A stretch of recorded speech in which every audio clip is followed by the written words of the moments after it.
இந்த பாடலின் பொருள் விளக்கம் என்ன?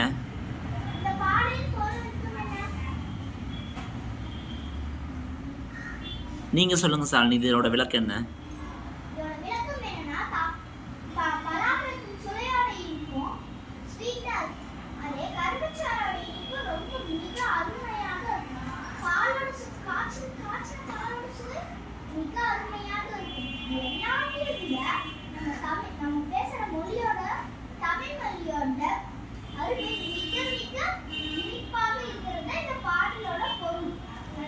மிக அருமை.